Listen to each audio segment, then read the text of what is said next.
Muli magandang umaga po sa ating lahat, mga minamahal. Ito po muli ang inyong abang lingkod, Pastor Absalon Rabadon Jr. At patuloy po na ating inihatid ang Ebanghelyo ni San Juan, isa sa mga apostoles ng Panginoong Hesukristo. At ang ating pag-uusapan sa ngayon ay tungkol po ito sa Juan Kapitulo 2, versikulo 1 hanggang 11. Kaya kung ito po ay ating babasahin, ito po ang sinasabi. Patungkol po ito sa isang kasalan sa Kana ng Galilea. Pagkalipas ng 2 araw, may kasalan sa Kana, Galilea, at naroon ang ina ni Jesus. Si Jesus at ang kanyang mga alagad ay naroon din. Kinapos ng alak, kaya't sinabi ng ina ni Jesus sa kanya, naubusan sila ng alak. Sinabi ni Jesus, huwag ninyo akong pangunahan, ginang. Hindi pa ito ang panahon ko. Sinabi ng kanyang ina sa mga naglilingkod, gawin ninyo ang anumang sasabihin niya sa inyo. Doon ay may 6 na tapayan, ang bawat isa'y naglalaman ng 20 hanggang 30 galon. Nakaalam ang mga ito para sa paglilinis o nakalaan, kung ating babasahin muli, nakalaan ang mga ito para sa paglilinis ayon sa tuntuning pangrelihiyon ng mga Hudyo. Sinabi ni Jesus sa mga katulong, punuin ninyo ng tubig ang mga tapayan. At pinuno nga nila hanggang sa labi. Pagkatapos, sinabi niya, sumalok kayo ngayon at dalhin ninyo sa namamahala ng handaan. Dinalhan nga nila ang namamahala ng handaan. Tinikman naman nito ang tubig na naging alak. Hindi niya alam kung saan nanggaling iyon, bagamat alam ng mga katulong na sumalok ng tubig, kaya't tinawag niya ang lalaking ikinasal. Sinabi niya rito, ang una pong inihain ay ang masarap na alak. Kapag marami nang nainom ang mga tao, saka inihahain ang mababang uri. Ngunit ipinaghuli ninyo ang masarap na alak. Ang nangyaring ito sa Kana, Galilea, ay siyang unang kababalaghang ginawa ni Jesus. Sa pamamagitan nito ay inihayag niya ang kanyang kadakilaan at nanalig sa kanya ang mga alagad. So dito, mga minamahal, pinapakita sa Ebanghelyo ni San Juan, Kapitulo 2, versikulo 1 hanggang 11, ang isang pangyayari na may isang kasalan sa Kana ng Galilea. At sa ating pagkabasa, nalaman natin na habang patuloy ang handaan, ay mga imbitado naman ang ina ni Jesus na si Maria, at gayon din ang Panginoong Hesus at ang kanyang mga alagad. Ngunit habang nagkasayahan sa inuman doon sa handaan, napansin ng ina ni Hesus na naubusan na sila ng alak.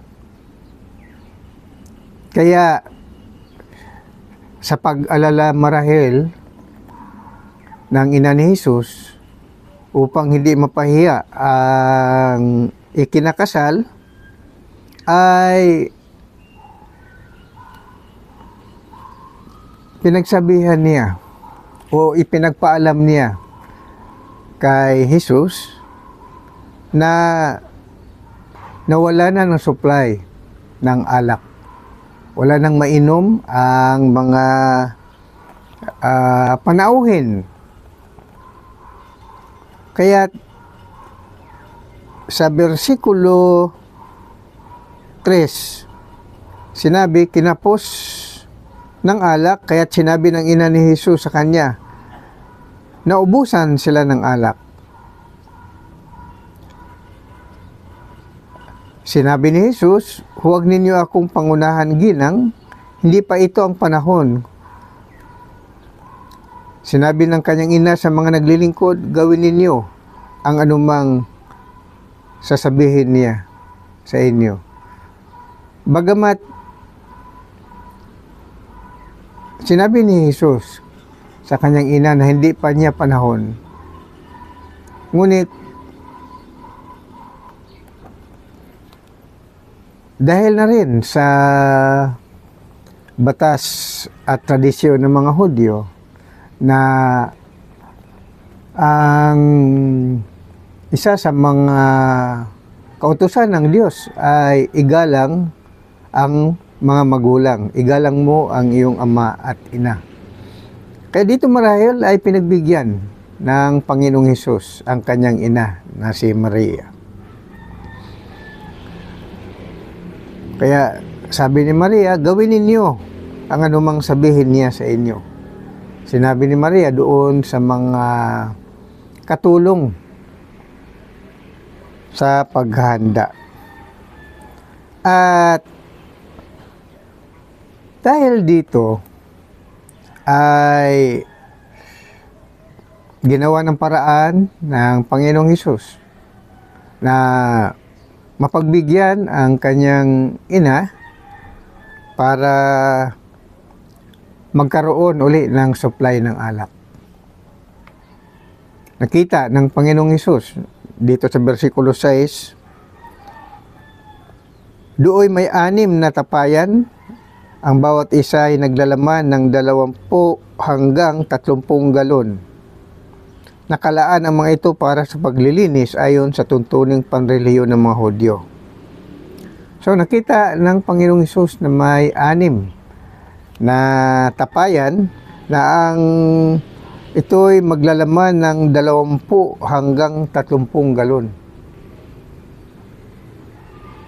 Ito ay nakalaan ito para lagyan ng tubig bawat tapayan dahil gawing ritual para sa paglilinis ng mga Hudyo.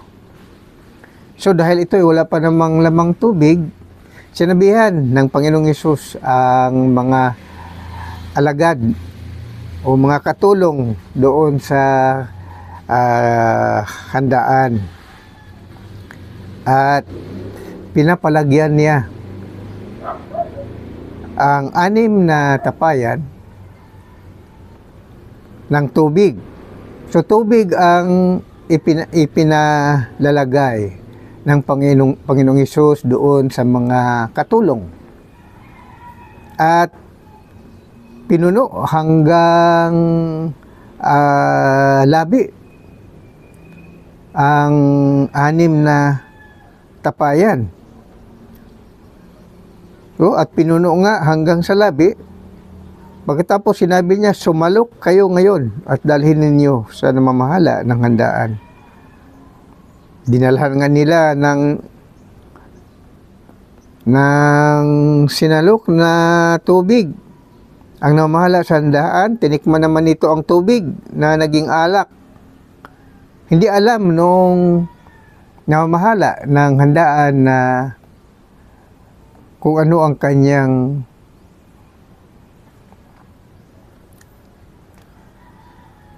tinanggap na inalok ng katulong. At nung kanyang ito'y tinikman, siya ay nakapagsalita.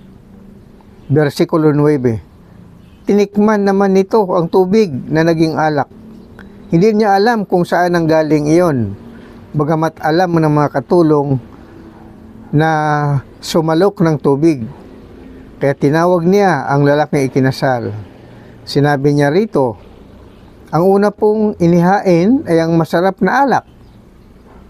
Kapag marami nang nainom ang mga tao, saka inihain ang mababang uri. Ngunit, ipinagpahuli ninyo ang masarap na alak.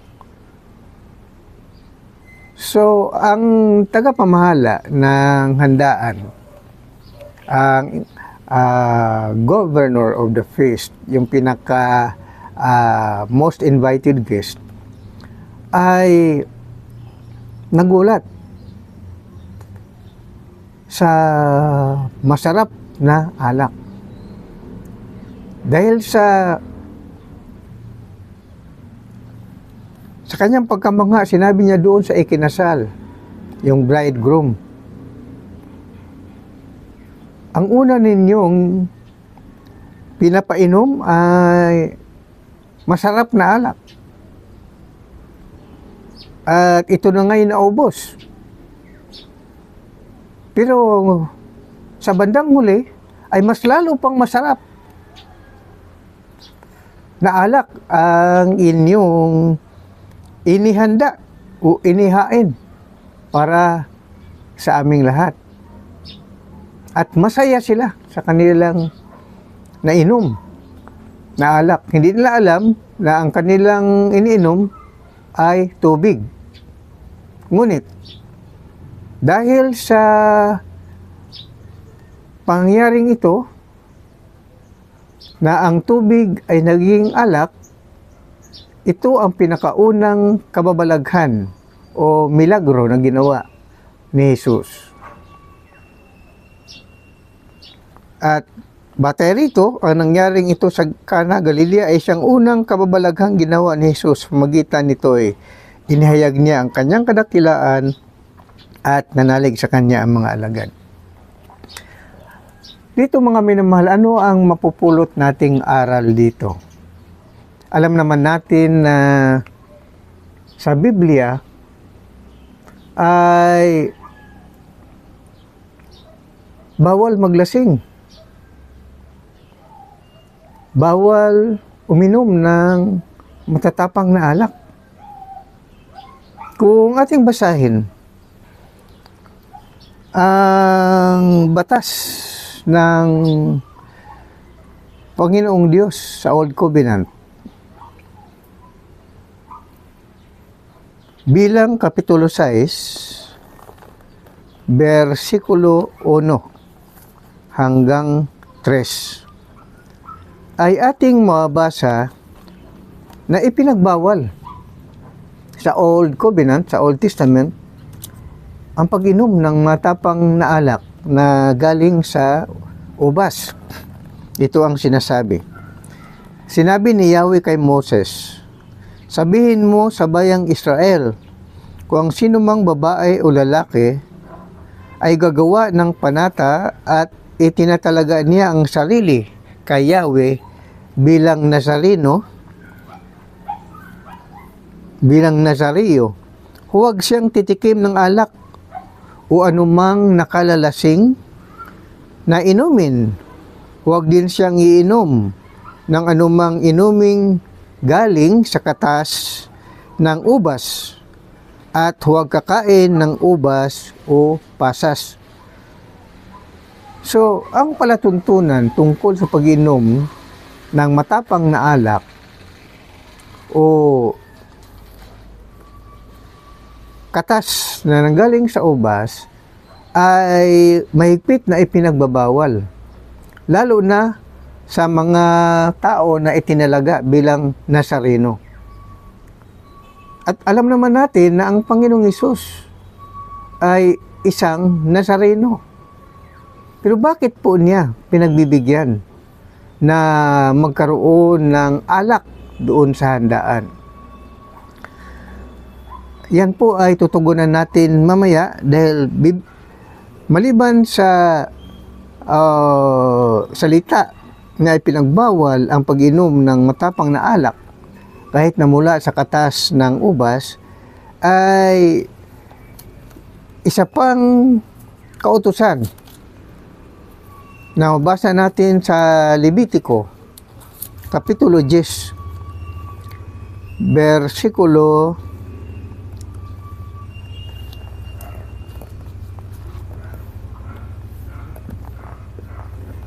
8 hanggang 9. Sinasabi rito, sinabi ni Yahweh kay Aaron, kung ikaw at ang iyong mga anak ay pupunta sa tuldang tipanan, huwag kayong iinom ng alak o anumang inuming matatapang, baka kayo'y mamatay. So mahigpit ang palatuntunan tungkol sa pag-inom ng alak.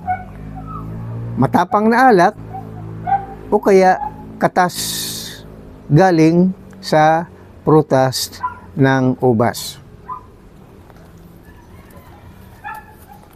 So, papaano ito natin intindihin, mga minamahal? Ipinapahintulot ba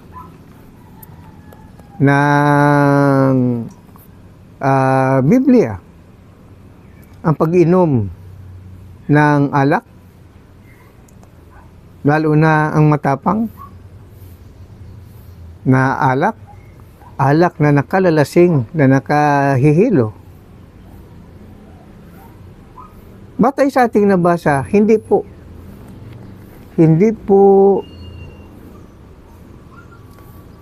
pinapahintulutan ang pag-inom ng matapang na alak na nakalalasing. Pero bakit po ginawa at pinagbigyan ng Panginoong Hesukristo ang kanyang ina na si Santa Maria, na nawala ng supply ang handaan sa kasalan, ay mismo ang ina ni Jesus ang naikiusap na dapat magkaroon sila ng kalagdagang alak. Nakatulad po sa minsan sa inuman. Dahil sa totoo lang po, nung ako hindi pa tinawag ng Panginoong Diyos upang maghatid ng Ebanghelyo ng kaligtasan, ay talaga pong ako'y umiinom. At naranasan ko ang malasing. At talagang nakakahilo, nakakawalan ng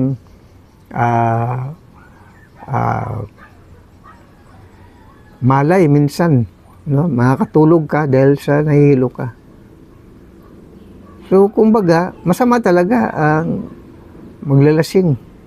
Kasi mawala ka sa iyong sarili dahil sa nahilo ka sa tapang ng alak.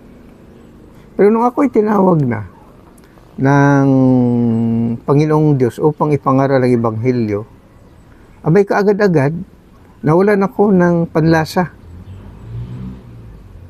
Mapait na sa akin yung beer, yung mga alak, mga gin, kung ano man, basta matatapang. Kaagad, inihiwalay ako ng Panginoon sa paglalasing. Totally stopped. Wala. Talagang nawala na sa akin ang gana na uminom ng alak.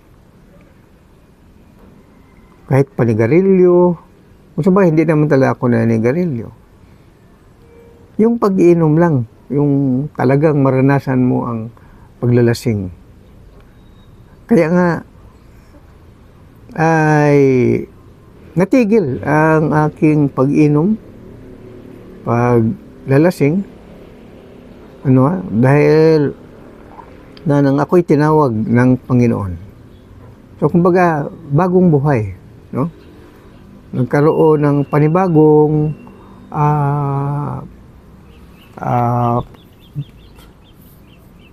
galaw, no? Galaw sa tungkol sa papaano maging masaya.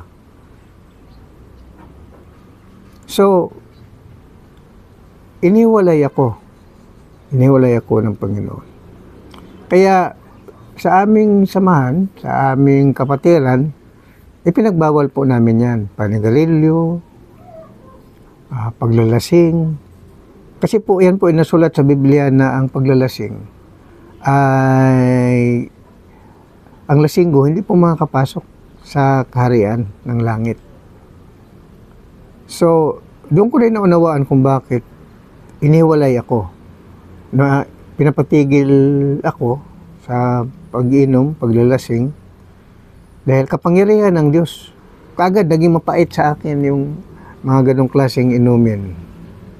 Kaya, totally, talagang nahiwalay na ako dyan.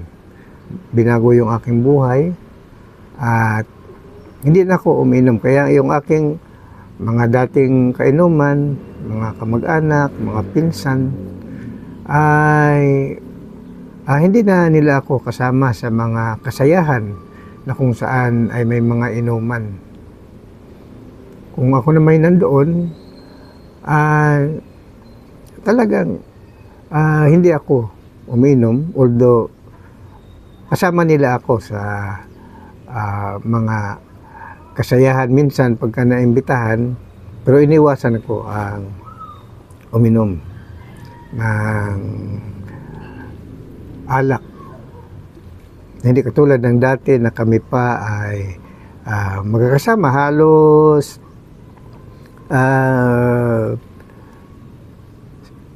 linggo-linggo. Dahil nandoon pa kami sa relihiyon na talagang malaya. Dati po akong Katoliko. Pero nung inilabas na ako sa Katoliko, Simbahang Katolika Romana, natigil na ang lahat ng mga bisyo. Binago na ako ng Panginoong Diyos. Nagpasalamat ako riyan. So ngayon, balikan natin, pag-usapan natin. So, bakit ipinahintulot ng Panginoong Hesus ang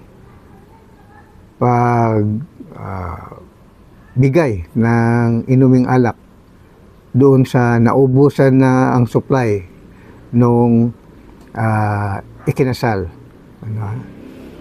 So, ang wisdom dito, mga minamahal, ang pinaka-justification po dito ay alam ng Panginoong Hesus na bawal ang inuming nakakalasing, matapang na alak, at alak o katas na galing sa ubas. Kaya ang kanyang ginawa ay isang kababalaghan. Tubig ang kanyang inihanda. Alam ng mga katulong na tubig ang inilagay doon sa 6 na tapayan. So bakit tubig? Yan po ang tinatawag na kababalaghan na ang tubig naging alak. So kung ating namnamin ang salita ng Diyos, ay walang there is no violation of the old covenant by Jesus. Wala siyang sinalungat, taliwas sa batas ng Old Testament at sa batas ng Biblia. Bakit po? Dahil ang kanyang ipinainom tubig. Ang kabalaghan doon Nung matikman noong mga panauhin, alak ang kanilang panlasa. At bilib pa nga sila doon sa alak dahil mas masarap pa kaysa doon sa mga original na alak na unang inihain sa kanila. Isipin nyo na lang yan, mga minamahal, kung kaano ang kapangyarihan ng Diyos. Ang tubig naging alak. So, walang violation. Halimbawa, doon sa Bilang, Kapitulo 6, versikulo 1 hanggang 3, ang sinabi roon, bawal uminom ng matapang na alak na nakalalasing, at uminom ng katas ng ubas o kaya kumain man ng ubas. Kasi, para sa yung alak kasi nanggaling sa katas ng ubas. So, ang nangyayari, walang violation, walang nasalungat ang Panginoong Hesus. Dahil ang kanyang ginawang kabalaghan ay tubig, ginawa niyang alak, ang panlasa ay alak ayon doon sa pagtikim ng mga umiinom. Kaya hindi sila nalasing eh. Lalo silang masaya, bumilib pa doon sa nainom nilang tubig na naging alak. So, walang nilabag ang Panginoong Hesus. Kasi ang kanilang ininom, hindi matapang na alak, kundi masarap, sabi. Pangalawa, hindi rin galing sa katas ng ubas dahil tubig ang ginawa ng Panginoong Hesus na naging alak. Hindi siya gumawa ng halimbawa, para bang magic na sabihin niya, nandyan na yung alak. Hindi ganoon eh. Na katulad ginagawa ng mga magic, ng mga hindi naman totoo. Kaya nga bawal din ang magic sa Biblia eh. Bawal mag-magic eh. Pinagbawal po yan eh. Ang tawag dyan eh, kapangyarihan ng diablo yan eh. Ang Biblia, ang mabasa natin tungkol sa mga magic sa Biblia, pero ipinagbawal po yan sa na papraktisin po ng mga Kristiyano. Bawal po yan, bawal. So dito sa totoo lang ginawa ng Panginoong Hesus, galing sa tubig, so naging alak. So walang nasalungat ang Panginoon, wala siyang nilabag. See? Bagkus naging masaya pa ang handaan. Dahil kung basahin natin, ang sabi rito, bilib na bilib rito yung tagapamahala ng handaan yan. Sabi niya rito sa versikulo sa Juan 2, Kapitulo 11. Juan Kapitulo 2, versikulo 9 hanggang 11. Ang sabi rito, tinikman naman ito ang tubig na naging alak. Hindi niya alam kung saan nanggagaling yun, bagamat alam ng mga katulong na sumalok ng tubig. Kaya tinawag niya ang lalaking kinasal. Sinabi niya rito, ang unang mong inihain ay ang masarap na alak. Kapag marami nang nainom ang mga tao, saka inihain ang mababang uri. Ngunit ipinagpahuli ninyo ang masarap na alak. So, bilib na bilib ang tagapamahala ng handaan ng kasalan, na ang sabi niya na sa tradisyon ng inuman, talagang kumbaga mga original na mga stateside, kung sa ating pangungusap ang ating masasabi, masarap muna, pero pag nalasing na yung mga umiinom, saka idulot yung fake eh. No ha? Yung ibang klase na mababang uri. Eh dito talaga nami-maintain yung sarap eh. O mas masarap pa kaysa doon sa una. Ano ha? Ako medyo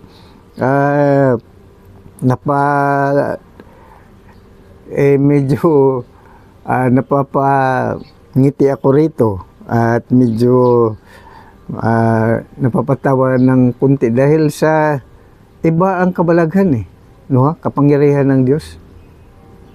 Iba.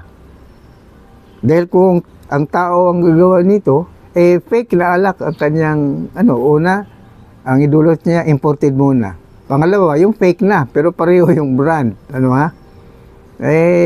natin yan dahil sa dati nga tayong mahinginom eh. Alam natin yung lasa, So dito, bilib na bilib. Masabi natin na ang mga taong manginginom. So ang aral na ating mapulot dito, sa mga inuman, na katulad po ng Panginoong Hesus na isang Nazareno, bawal talaga sa kanya. Kaya nga yung kanyang pakikisama doon sa mga manginginom, kinu-question po yan ng kinu-question po yan ng mga eskriba ng mga Pariseo. Nang sabi, kayo nangaral ng Ebanghelyo, pero bakit kayo sumasama doon sa mga manginginom, sa mga lasinggo, sa mga makasalanan? May sagot po riyan ng Panginoong Hesus Dahil sa kabilang Ebanghelyo ni Lucas ay may isang talinghaga doon ng Panginoong Kristo tungkol sa kasalan. Na kasi nakitaan nga siya ng butas, kumbaga, ng mga Pariseo at mga eskriba. Ang sabi nila, ba't kayo umiinom? Ang mga kapanalig ni Juan Bautista at si Juan Bautista hindi uminom ng anak, hindi lasinggo.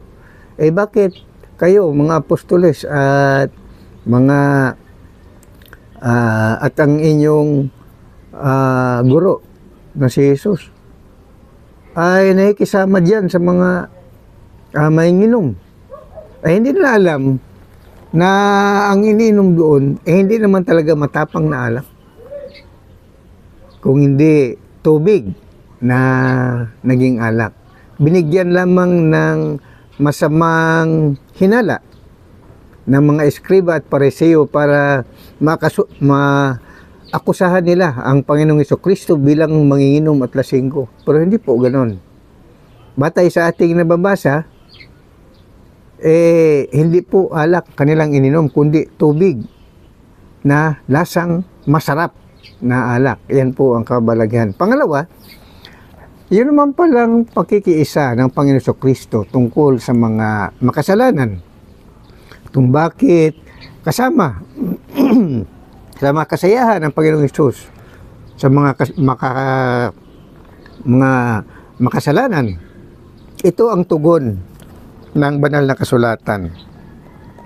Sa Lucas Kapitulo 5 versikulo 37 hanggang 39. Ito ang ating mababasa. Ito ang sinasabi. Unahin muna natin basahin na lang natin ng buo para magiging lalo nating maintindihan. Lucas Kapitulo 5 versikulo 27 hanggang 39. Ito po ayon sa Ebanghelyo ni Lucas.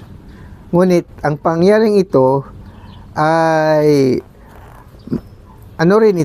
may relasyon din ito doon sa Juan Kapitulo 2 versikulo 1 hanggang 11 tungkol sa handaan, inuman doon sa kasalan. Ito ang sinasabi. Pagkatapos nito ay lumabas si Jesus dito sa Lucas 5:27 hanggang 39. Nakita niya ang isang publikano na nagngalang Levi, nakaupo sa paningilan ng buwis. Sinabi sa kanya ni Jesus, "Sumunod ka sa akin." Tumindig si Levi, iniwan ang lahat at sumunod kay Jesus. Si Jesus ay hinandugan ni Levi ng isang malaking piging sa kanyang bahay. Hinandaan si Jesus ng malaking handaan. Nakasalo niya roon ang mga publikano at ang ibang mga tao. Nagbulong-bulungan ang mga pariseo at ang kanilang mga kasamang eskriba. Sinabi nila sa mga alagad ni Jesus, "Bakit kayo kumakain at umiinom?" Nakasalo ng mga publikano, ibig sabihin mga publikano, mga makasalanan. At ng mga makasalanan. Sinagot siya ni Jesus, "Hindi nangailangan ng manggagamot ang walang sakit, kundi ang may sakit. Naparito ako hindi upang tawagin ang mga matuwid, kundi ang mga makasalanan upang magsisi." Ito ay Lucas Kapitulo 5, versikulo 27 hanggang 32. So, kaya ang tugon ng Panginoon Hesus, bakit siya nakisalo doon sa mga mahinginom at mga makasalanan? Ang sabi ni Jesus, ay ako'y pumarito hindi upang tawagin ang mga matutuwid. Ako'y naparito para sa mga makasalanan upang tawagin sila patungo sa kabutihan. Nakatulad daw ng taong mga may sakit. Ang taong mga sakitin, nangailangan daw ng manggagamot, nangailangan ng doktor. Dahil hindi naman daw ginagamot ng doktor yung mga walang sakit. Kundi ang doktor daw ay kailangan ng mga may sakit. Kaya 32, 31, naparito ako, hindi upang tawagin ang mga matuwid, kundi ang mga makasalanan upang magsisi. At dito sa 31, ay hindi nangailangan ng manggagamot ang walang sakit, kundi ang mga may sakit. So itong mga makasalanan, ibig sabihin mga minamahal, ay spiritually sick. Yung bang sa tingin ng Panginoon Kristo ay kulang sila sa buhay spiritual. Na bagamat masaya ang tao at lahat na ay ginagawa niya, hindi niya alam na makasalanan na pala siya. Kaya nga, kung malaala natin, di ba doon sa krus ng Kalbaryo, may isang makasalanan doon magnanakaw na dalawang magnanakaw doon, nakasama ng Panginoong Hesus, nasa gitna ng Panginoong Hesus. Yung isang makasalanan, hindi nagsisi, kinukutya pa si Hesus. Pero yung isang makasalanan, nagsisi siya at nakiusap pa sa Panginoong Hesus na, "Panginoon, huwag mo akong kalimutan sa nadalhin sa iyong paraiso." Ibig sabihin, nagsisi siya at naniwala siya na Panginoong Hesus ay isang masabi natin na sa kanyang paniwala, tagapagligtas. At naniwala siya na anak ng Diyos. Kaya sabi niya, "Panginoon, huwag mo akong kalimutan." Ang sabi naman Panginoon Hesus, "Ngayon pa lang, dalhin kita sa aking paraiso." So, nandoon yung pangako. Na tinatawag ba na huling hirit, huling pagsisisi, mayroon talaga ang tao. Kahit sa huling hibla ng kanyang hininga. At mayroong pagsisisi ang tao. Bagamat huli, ang Diyos na lang nakaalam niyan. Pero doon sa krus ng Kalbaryo, huling pagsisisi yun Nagsisisi yung isang makasalanan.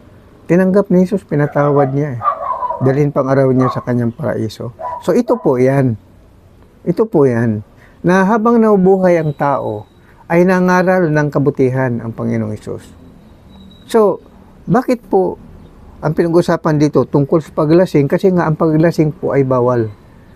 Ang paglalasing o ang taong lasinggo ay hindi makapasok sa kaharian ng langit. Galacia, Kapitulo 5, versikulo 21. Bawal po ang maglalasing. Kaya nga po, ang pakiusap natin dito, itong Ebanghelyo ngayon ni San Juan, Ebanghelyo ni San Juan, Kapitulo 2, versikulo 1 hanggang 11, patungkol ito sa mga lasinggo. Na ipinakita ng Biblia na bagamat si Jesucristo ay gumawa ng himala na nang nawalan ng supply ng alak ang handaan sa kasalan, ay lumapit ang kanyang ina na si Maria, nakiusap na bigyan sila ng alak. Ginawa ng Panginoong Hesus, pero isang kabalaghan, hindi alak na matapang ang kanyang ibinigay o pinagkaloob doon sa kasalan o handaan ng inuman at kainan, kundi ang kabalaghan na nagmula sa tubig ang alak na kanilang ininom. Hindi doon sa matapang na katulad ng alkohol o kaya galing sa katas ng ubas na pagka tumatagal ay naging matapang at naging alak na nakalalasing. So ipinapakita na galing sa tubig. Nangulugan lamang na ang dapat inumin talaga ng tao ay tubig, hindi alak na matapang. Kundi may tinatawag rin naman na kumbaga allowed yung alak. Kumbaga sa Biblia, ang sinabi ni Apostol San Pablo doon kay Timoteo, na sakitin ka, kaya minsan inom ka ng kaunti. Kaya ibig sabihin, yung kaunti, pampagana ba? Pampagana ng pagkain para makarecover. So, hindi yung nawala kang sakit. Kaya ibig sabihin, ito rin palang alak ay nagbibigay din ng pampagana sa pagkain. Nakatulad nangyari kay Timoteo, isang pastor ni San Pablo na sakitin, inadvisean ni Apostol San Pablo na minsan ay dahil sa sakitin ka, para ganahan ka sa pagkain, ay uminom ka ng konti. Konti. Mga minamahal, yan sinasabi ng Biblia, sa totoo lang.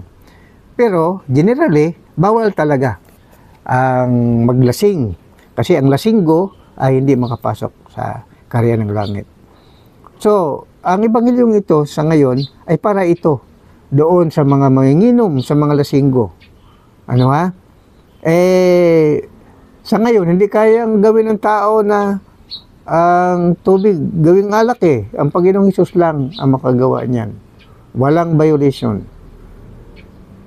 Ngayon, ano ang mga alak? Alcohol. Matapang. Kaya nga pagka ang tao ay lasinggo, sabihin alcoholic. Ibig sabihin, sakit na talaga niya. Ano ha? Alcoholic. Kaya kailangan na niyan ay, anong tawag nito? Rehabilitation. Mga lasinggo, bawal po. So ngayon mga may namahal, para doon sa mga hindi pa nakahiwalay sa paglalasing, tandaan po ninyo ang Ebanghelyo Juan Kapitulo 2, versikulo 1 hanggang 11. Tubig ang ginawa ng Panginoong Hesus upang maging alak. Hindi po alcohol, hindi rin po galing sa katas ng ubas. Ang kabutihan nito ay nakihalubilo ang Panginoong Hesus during the first century, sa mga taong makasalanan, dahil ang sabi niya, ang mga makasalanan, sabi ng Panginoong Hesus, yun ang kanyang minimission, pinupuntahan, I come not to call the righteous, but the sinners to repentance. So mga minamahal, sa mga lasinggo, maglalasing, palainom ng alak, tuba, o ano man, bahalina, o ano man, na nakalalasing, beer, nakalalasing, magkaisa po tayo. Baguhin na natin ang ating pananaw sa buhay. Humiwalay na sa pag-inom ng alak, paglalasing. Dahil yan po ay walang kapuntahang maganda. Kaya sa halip, ang sabi ng Panginoon Jesucristo, ayon kay Apostol San Pablo, ay huwag kayong uminom ng matapang na alak. Huwag kayong magpakasaya sa matapang na alak dahil ang espiritu ng alak ay nakakalasing. Kailangan magpakasaya kayo sa espiritu ng Diyos na siyang salita ng Diyos.